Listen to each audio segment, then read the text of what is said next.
तो आइए आज मैं आपके एक नई दुनिया से रूबरू कराता हूँ, और एक ऐसी दुनिया जिसमें लोग हमेशा हमेशा के लिए खो जाते हैं। और ये कलाकृति जो आपके मन को सुकून देगा। तो आइए हम इसे थोड़ा बड़ा करके आपको दिखाते हैं, और अगर आपको अच्छा लगे तो कमेंट बॉक्स में ज़रूर कमेंट कीजिएगा। लाइक शेयर सब्सक्राइब करते रहिएगा। मैं आपके लिए एक से बढ़कर एक वीडियो लेकर आ रहा हूँ।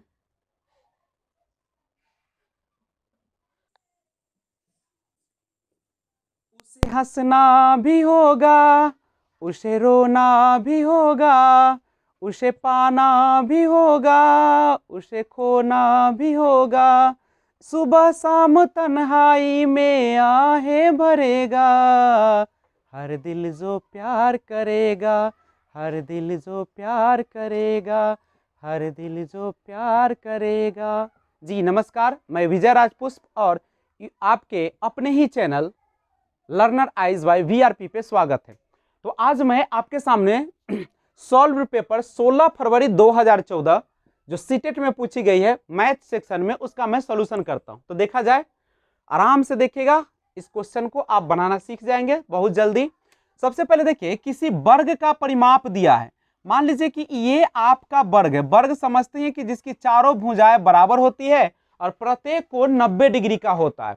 अब इसका परिमाप दिया है। मान लीजिए कि अगर इसका हम नाम दे दे ABCD, तो AB जोड़ BC जोड़ CD जोड़ AD कीजिएगा तो टोटल दिया है 20 सेंटीमीटर। तो यहां से देखिए, तो जब आपका वर्ग का परिमाप दे रखा है, वर्ग का परिमाप कितना दिया है देख लीजिए, यहाँ पे 20 सेंटीमीटर, और वर्ग का परिमाप बराबर होता है 4 गुने एक भुजा। एक भुजा के जगह पे हम A लिख दे तो कोई हर्ज नहीं होना चाहिए। तो ये 4A बराबर 20 है, तो A बराबर निकालिए तो 20/4 यानी कितना हो जाएगा, एक भुजा जो है आपका 5 सेंटीमीटर निकल जाएगा। यानी हम सभी को पता है कि वर्ग का चारों भुजाएं बराबर होता है, यानी सभी जो होगा वह 5-5 सेंटीमीटर का होगा।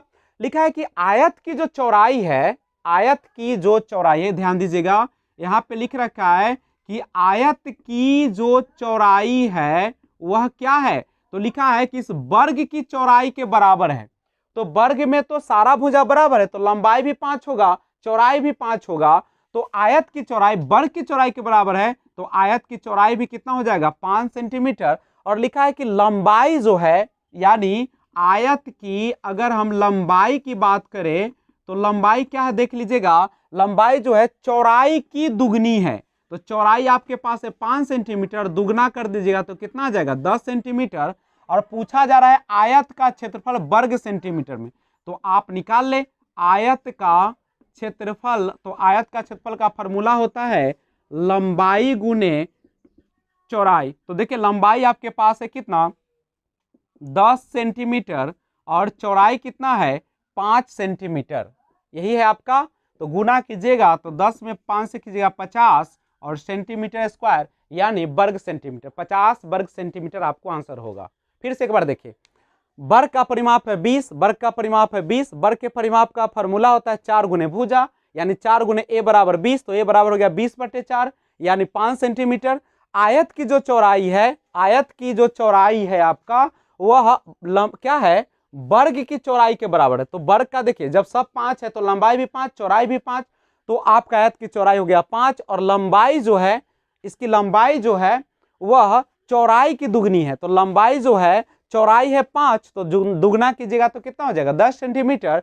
और आयत का क्षेत्रफल पूछा जा रहा है, लंबाई गुने चौड़ाई, 10 गुने 5 यानी 50 सेंटीमीटर स्क्वायर या वर्ग सेंटीमीटर कह सकते हो इसे।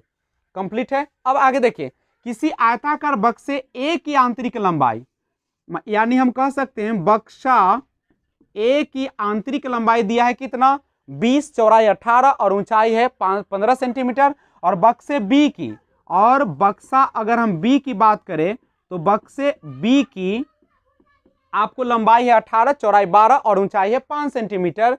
और बक्सा A का आयतन बक्सा B के आयतन का कितना गुना है, तो सिंपल सा निकालिए, बक्सा A का आयतन, तो देखिए बक्सा A का आयतन, अगर हम बक्सा A का आयतन B के आयतन से भाग दे दे, क्योंकि पूछा जा रहा है किससे, तो पूछा जा रहा है A का आयतन B से, तो जिससे पूछे उसे नीचे रखते हैं। तो हमको आपको फॉर्मूला पता होगा कि इसका जो फॉर्मूला होता है लंबाई गुने चौड़ाई गुने ऊंचाई होता है।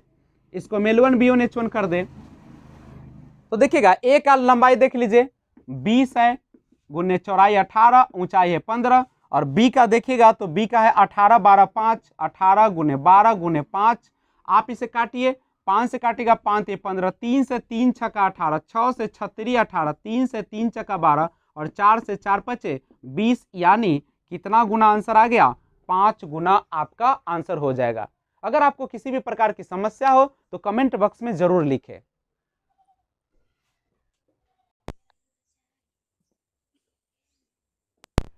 भीगी हुई है रात मगर जल रहे हैं हम, भीगी हुई है रात मगर जल रहे हैं हम, होने लगी बरसात मगर जल रहे हैं हम, भीगी हुई है रात मगर जल रहे हैं हम। आइए देखते हैं मैथ का कुछ क्वेश्चंस। तो देखिए पहला क्वेश्चन जो है आपके बोर्ड पे वह है एक संतरे का मूल 5.5 रुपया। ध्यान दीजिएगा, एक संतरे का जो मूल दिया है 5.5 रुपये दिया है आपको, तथा 1 किलोग्राम सेव का जो मूल है वह 80 रुपया है। 1.5 दर्जन संतरे की बात है। आप ही सोचिए, 1 दर्जन में होते हैं 12 और 1.5 दर्जन में तो 6 और, यानी कितना हो जाएगा? 18 संतरा हो जाएगा। यानी 1 दर्जन में 12 संतरा और 1.5 दर्जन है तो 6 और आएंगे, तभी तो 1.5 पूरेंगे ना।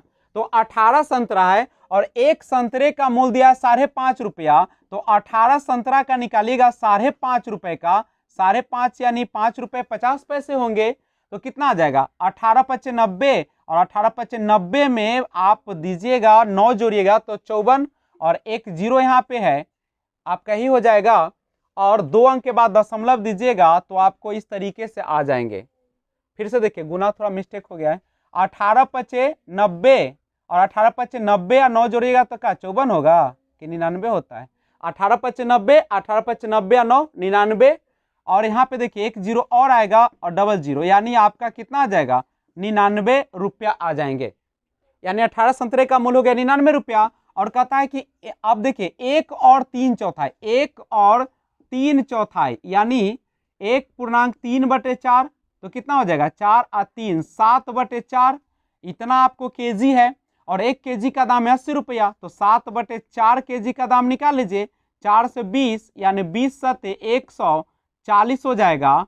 अब गौर कीजिएगा, दोनों का मूल्य पूछा जा रहा है, तो 99 रुपया में मिला है आपको कितना? 1.5 दर्जन संतरा और 1 और 3 चौथाई। यहां ध्यान रखिएगा, 1 और 3 चौथाई जो सेब है उसका दाम है 140 रुपया। आप दोनों को ऐड कर दीजिए तो कितना आएगा? 9 9 4 13 और 2 यानी 239 रुपए आपका आंसर होगा। फिर से समझिएगा, एक संतरे का मूल्य 5.5 रुपया, यानी एक संतरे का मूल्य 5 रुपये 50 पैसे और 1 किलोग्राम सेब का मूल्य 80 रुपया है।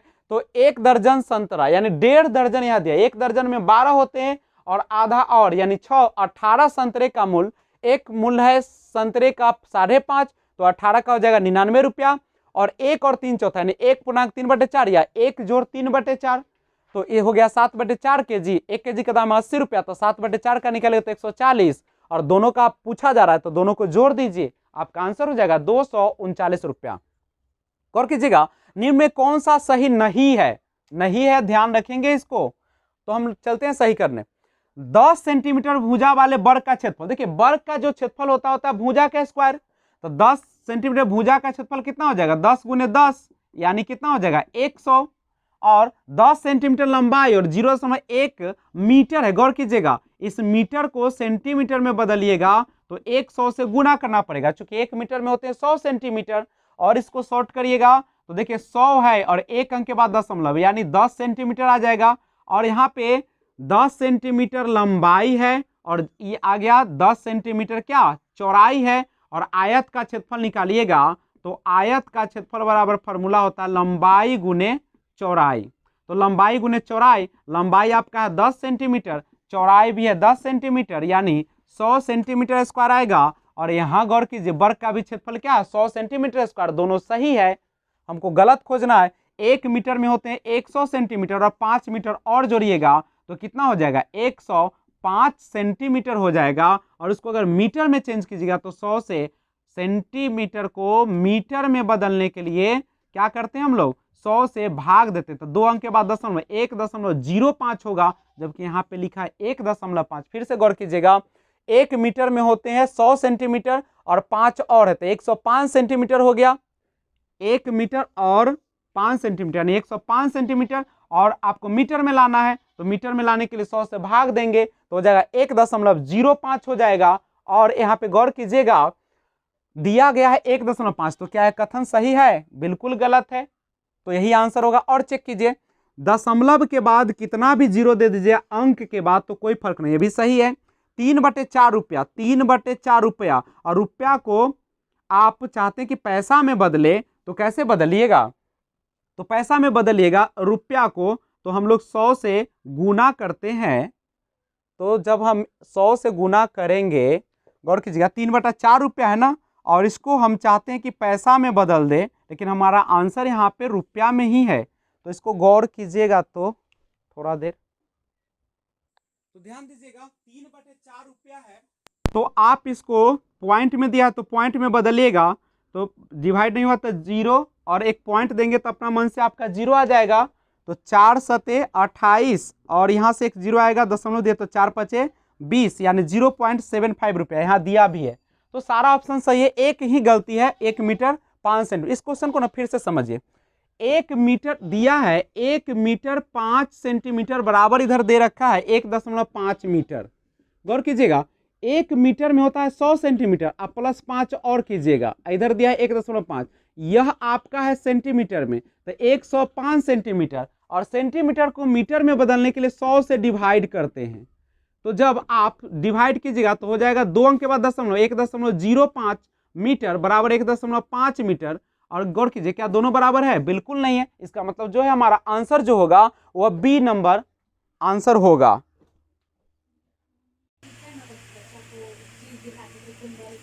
देखिएगा 70560 में 5 और 6 के स्थानीय मान का गुणनफल कितना होगा? तो 5 का स्थानीय मान निकालेगा तो 5 के बाद 2 डिजिट है तो 2 0 होगा यानी 500 हो जाएंगे। और 6 का स्थानीय मान निकालेगा तो 6 के बाद 1 अंक है तो 1 0 हो जाएगा।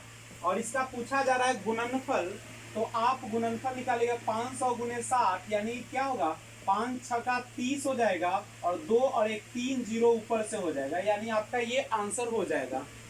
अगला क्वेश्चन है, आपसे कहा जा रहा है, देखिए क्वेश्चन को ध्यान से, यहाँ पे दिया है कि आपके पास है 301 0 301 और इसको भाग देने के लिए करा 43 से, तो भागफल कितना होगा? ध्यान दीजिएगा, ये जो होता है आपका, इसे हम भाजक कहते हैं, इसे हम भाज्य कहते हैं, और यह जो आएगा उसको भागफल कहेंगे, और नीचे जो आएगा उसको शेष कहेंगे। हमको भागफल पूछा जा रहा है, ध्यान दीजिएगा। तो क्या होगा 43 से अगर इसमें भाग दीजिएगा, अगर 7 से लगाइएगा तो आपका लग जाएगा 7 या 21 7 28 और 2 30 कट जाएगा, 0 उतारेंगे भाग नहीं लगेगा, 3 उतारेंगे भाग नहीं लगेगा, 0 उतारेंगे भाग नहीं लगेगा, 1 उतारेंगे 7 मरतबे लगेगा, 7 या 21 और ये 7 28 30, यानी आपका भागफल आ गया 7007, यानी आपका भागफल हो गया 7007। अब कहता है कि इसमें से क्या घटाए कि इतना प्राप्त हो। तो सबसे पहले तो इसको आप गुना कर लीजिए। अगर हम इसको गुना करेंगे तो ये मेरा आएगा इस रूप में 1 2 3 4, और वो तो सेम हो जाएंगे 1 0 0 3 1 0 1 3 0 3।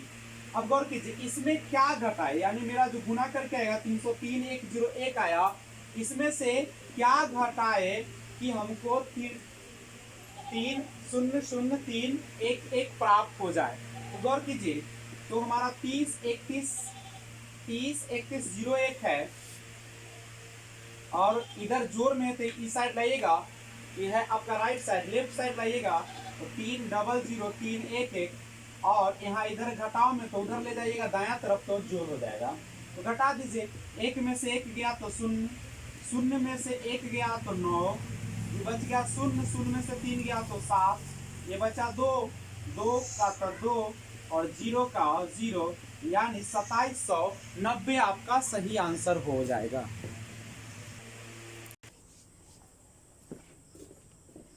हम तुमको निगाहों में इस तरह छुपा लेंगे, हम तुमको निगाहों में इस तरह छुपा लेंगे, तुम चाहे बचो जितना हम तुमको चुरा लेंगे, तेरी आशिकी में जाना, तेरी आशिकी में जाना दुनिया भुला देंगे, तुम चाहे बचो जितना हम तुमको चुरा लेंगे। तो आइए देखते हैं 36 और 60 का सबसे छोटा सार्वगुणज। देखिए सबसे छोटा सार्वगुणज की बात रहे तो आप सबसे पहले इस दोनों का लघुत्तम निकाल लीजिएगा। तो हम इसको निकाल लेते हैं। तो इस तरीके से 2 से 18, 2 से 30, 2 से 9, 2 से 15 और फिर अगर हम 3 से करेंगे 3 या 9, 3 पचे 15 होगा, यानी एलसीएम निकालेगा 2 गुने 2, 3 गुने 3 गुने 5, यानी 2 दूनी 4, 12, 12 36 और 36 पचे कीजिएगा तो 180 हो जाएगा एलसीएम। और आपको करा 18 और 45 का बड़ा सार्वगुणनखंड। बड़ा की बात किया जा रहा है, सबसे बड़ा रहेगा तो एचसीएफ निकालिएगा। तो निकाल दीजिए 18 45 का। तो 18 45 का निकालेंगे तो 18 दूनी 36 और 18 आएगा तो 9 से 9 दूनी 18, यानी एचसीएफ आ गया आपका 9 और एलसीएम आपका है 180। और कह रहा है क्या से सोचिएगा, यहाँ पे लिखा है एलसीएम भागा एचसीएफ, यही तो दिया है, यानी सबसे छोटा सार्वगुणज भागा सबसे बड़ा सार्वगुणनखंड। तो भाग है तो एलसीएम आया 180 और इसको भाग देना है कितना से 9 एचसीएफ से, तो 9 से 9 दूनी 18, यानी 20 जो है आपका इसका आंसर हो जाएगा। अब देखिएगा 10 दहाई, 1 दहाई 10 तो 10 दहाई हो जाएगा 10 गुने 10 यानी 100। 11 सैकड़ा लिखिएगा तो 1100 हो जाएगा। और 12 इकाई लिखे तो 12 जोड़ दीजिए, जोड़ने के लिए कर रहा है तो 2 1 2 1, यानी 1 2 और 1 2 यानी 1212 आपका आंसर होगा। तो देखिए 42 के गुणनखंडों की संख्या निकालना है। तो सबसे पहले 42 के गुणनखंड तोड़िएगा। 2 से 21, 3 से 7, पावर के रूप में लिखिएगा 2 के पावर 1, 3 के पावर 1, 7 के पावर 1। और गुणनखंडों की संख्या अगर निकालना होता है तो पावर में अपना मन से 1 जोड़िए, हर पावर में अपना मन से 1 जोड़िए। जैसे यहाँ पे देखिए 1 है तो 1 में 1 जोड़ दिए, 1 है तो 1 में 1 जोड़े, 1 है तो 1 में जोड़े और सबको गुना कीजिए। तो 2 2 2 आया, 2 दूनी 4 दूनी 8, यानी गुणनखंडों की संख्या आ जाएगी 8। कहता है कि 3488 को 12 से भाग दीजिए तो कितना हो जाएगा, 12 दूनी 24 हो जाएगा, 12 से 12 9 108 हो जाएगा। ऊपर से 8 लाइएगा, नहीं लगेगा शून्य, यानी शेषफल आ गया 8। फिर कराए 2478 को 11 से भाग दीजिए तो कितना हो जाएगा, 11 से दीजिएगा तो 11 से 11 दूनी 22 हो जाएगा, 11 दूनी 22 हो जाएगा और 11 पचे 55 हो जाएगा। यानी इसमें 3 शेष है, कह रहा है दोनों शेषफल का अंतर निकालिए, यानी आपका आंसर हो जाएगा 8 - 3 कीजिएगा तो 5 आंसर हो जाएगा। ये दिन ये महीने साल गुजर जाएंगे मेरे यार, ये दिन ये महीने साल गुजर जाएंगे मेरे यार, मगर इतना रखना ख्याल, जीना सिर्फ मेरे लिए, जीना सिर्फ मेरे लिए, कसम से जीना सिर्फ मेरे लिए, जीना सिर्फ मेरे लिए। आइए क्वेश्चन देखते हैं। एक क्वेश्चन है कि एक रेलगाड़ी स्टेशन पी से 8:18 पर यानी एएम है, यानी सुबह का समय है, और चलकर स्टेशन क्यू पर उसी दिन 10:28 PM पर पहुंच रहा है। गौर कीजिएगा 10:28 PM का मतलब है कि ये रात की बात कर रहा है। तो जब 10:28 PM होगा और इसको अगर हम 24 घंटे वाले घड़ी में बदलेंगे तो इसमें 12 और जोड़ देते हैं, तो मेरा हो जाएगा टाइम रात का 22:28। अब सोचिए हमारा रात का समय हो रहा है 22:28 और चला था 8:18 पर, तो कितना समय लगा घटा दीजिए आप उसमें से, तो क्या हो जाएगा 0 और 1 और ये हो जाएगा 8 4 12 यानी 14 घंटा 10 मिनट उसको लग जाएगा। यानी आंसर हो जाएगा 14 घंटा और 10 मिनट। एक बार फिर से समझ लीजिएगा, क्वेश्चन कहा जा रहा है कि एक रेलगाड़ी स्टेशन पी से 8:18 AM पर चला था और क्यू पर उसी दिन 10:28 PM यानी रात में पहुंचा, यानी 12 बजे के बाद, यानी 12 और जोड़ दीजिए तो 22:28 हो गया और 8:18 में चला था और 22:28 में पहुंच गया, तो घटा दिए तो हो गया 14 घंटा 10 मिनट, यही समय होगा। अब इस क्वेश्चन को देखिए, 14 लीटर और 280 मिलीलीटर और 18 लीटर और 830 मिलीलीटर गाजर का जूस। देखिए 14 लीटर 280 मिलीलीटर संतरे का जूस है और 18 लीटर 830 मिलीलीटर गाजर का जूस है, और दोनों को एक साथ, यानी दोनों का एक साथ मिलाया गया तो मिलाइए, ये हो जाएगा 0, 8 3 11, 8 2 10 1 11, हासिल हो जाएगा आपका 1 और 8 4 12 1 13, 2 1 3 यानी 33 लीटर 110 मिलीलीटर होगा। 33 लीटर और 110 मिलीलीटर होगा। और कह रहा है कि मिश्रण में से 15 बोतलों को, जिनमें से प्रत्येक में 1.5 लीटर आता है। आप ही गौर कीजिए, एक बोतल में आता है 1.5 लीटर और 15 बोतल है, तो 15 को 15 से गुना कीजिएगा मतलब 225 आएगा, एक अंक के बाद दशमलव, यानी 22.5 लीटर होगा। अब कहता है कि मिश्रण आता है भरा गया, तो शेष कितना बचा? आपके पास था 33 लीटर 110 मिलीलीटर और 22.500 मिलीलीटर, यह जो है बोतल में भर दिए, तो कितना बच गया?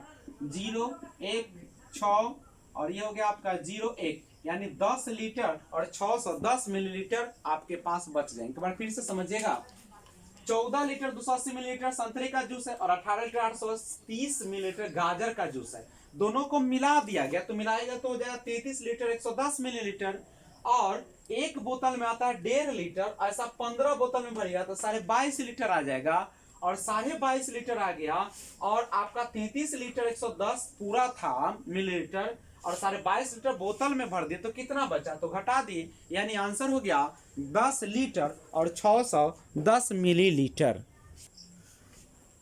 चलो देखते हैं, किसी पिज्जा का 1/4 भाग रेनू ने खा लिया। ध्यान दीजिएगा, किसी पिज्जा का 1/4 भाग रेनू ने खा लिया, 1/4 भाग, और तो शेष कितना बचा?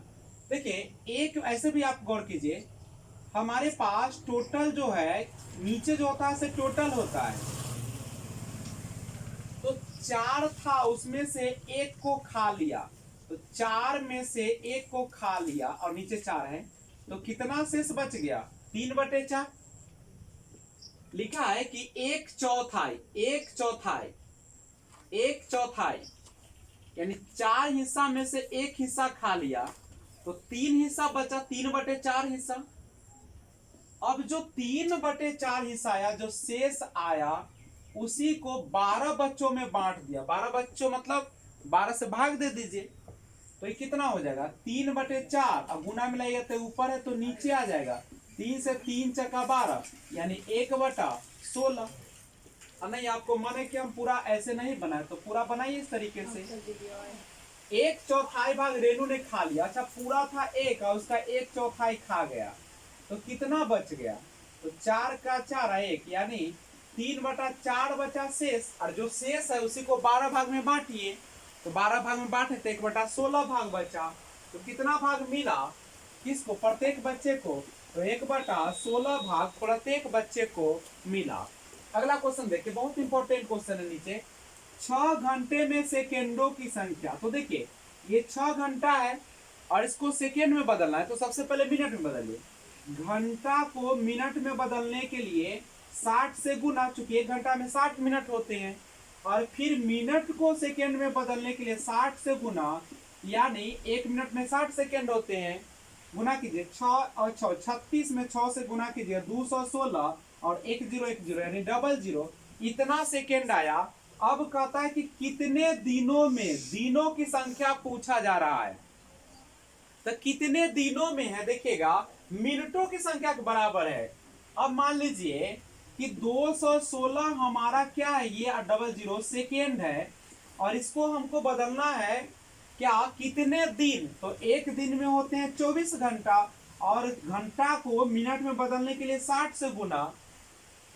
तो अगर हम एक दिन के मिनट से अगर हम भाग दे दे तो हमारा टोटल पता चल जाए कि कितने दिन के बराबर होंगे। फिर से सुनिएगा, 6 घंटा में सेकेंड, तो 6 घंटा, घंटा को मिनट बदलने के 60 से गुना, मिनट को सेकेंड बदलने के 60 से गुना, तो 216 पर 00 सेकेंड आया। और पूछा जा रहा है कि कितने दिनों में मिनटों की संख्या के बराबर है, दिन, तो एक दिन में होते हैं 24 घंटा, और मिनट में बदलना है कितने दिन में मिनट की संख्या, तो मिनट की संख्या तो यह है आपका 24 घंटा, घंटा को मिनट में बदलिएगा तो 60 से भाग दीजिएगा, तो आपका यह आ गया एक दिन में मिनट की संख्या, और कितना दिन के बराबर है, इसे ही कट गया आपका, और इसको काटेगा तो 6 चक 24, 36 18 6 1 36, 4 से काटेगा तो, फिर से देखिए कहीं गलती हो गया क्या, 90।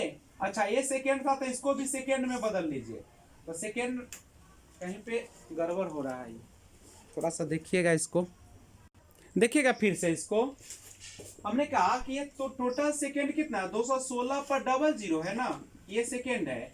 आपको एक दिन में 24 घंटा और मिनट में बदलना है, तो 60 से गुना कर दीजिए, तो गुना कर दीजिएगा तो आपका इस तरीके से आएंगे, तो इस तरीके से आप उसके सॉल्यूशन करिएगा तो आंसर 15 दिन के आस आ जाएगा आपका। काट लीजिएगा, देखिए ऊपर वाला काटिएगा ना तो शून्य से शून्य कट जाएगा, और 2160 को 6 से काटिएगा तो 360 कटेगा, और 24 से काटेगा 360 को 15 बार में कटेगा, यानी आपका सही आंसर आपका 15 दिन हो जाएगा। मैं आशा करता हूँ आपको वीडियो अच्छी लगी होगी, तो आप लाइक शेयर कमेंट जरूर कीजिएगा और सब्सक्राइब जरूर कर लीजिएगा। Thanks for watching. जय हिंद, जय भारत।